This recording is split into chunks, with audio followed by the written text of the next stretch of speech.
If I woke up tomorrow with $0 in my bank account, no savings, no safety net, here in America right now in this economy, I wouldn't panic.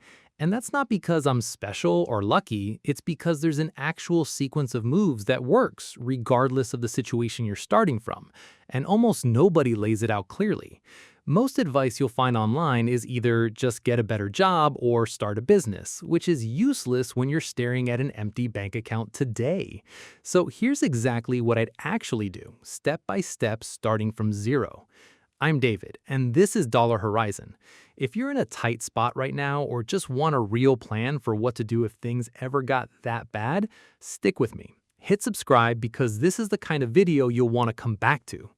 The first thing I do isn't investing, isn't a side hustle, isn't even job hunting yet. It's stabilizing. When you're at zero, your brain is going to want to solve everything at once. And that's exactly the trap that leads to bad decisions. So step one is triage. What absolutely has to be paid this week to avoid losing housing or utilities, and what can wait?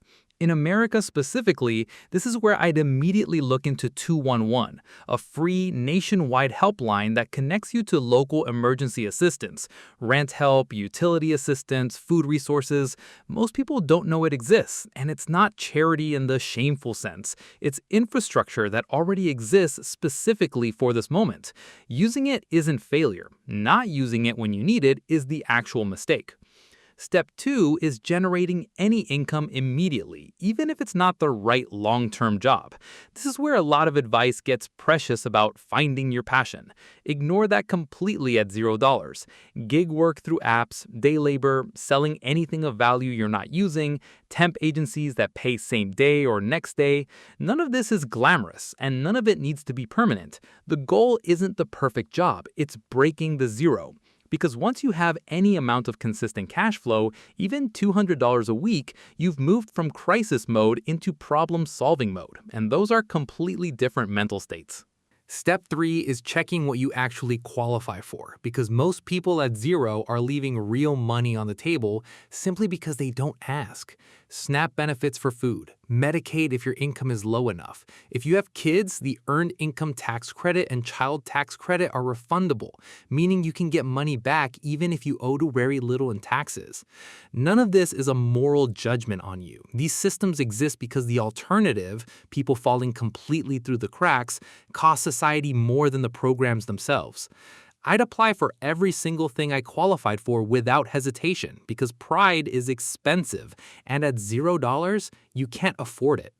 Once income is flowing again, even a modest amount, step four is rebuilding in a very specific order, because getting this sequence wrong is how people stay stuck even after their situation improves.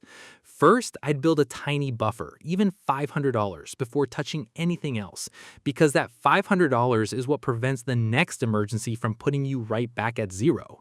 Second, I'd address any debt that's actively accumulating interest fast, especially anything predatory like payday loans, because those can trap you worse than the original zero ever did. Only after that would I start thinking about a real emergency fund, then retirement contributions, then anything beyond survival and stability. Step five, and this is the one most people skip, figuring out what actually led to zero in the first place, because if you don't address that, you'll cycle back to it. Was it a lack of any emergency fund at all?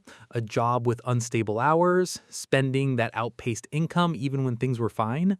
This isn't about blame. Sometimes zero happens because of a layoff, a medical bill, a divorce, things genuinely outside your control.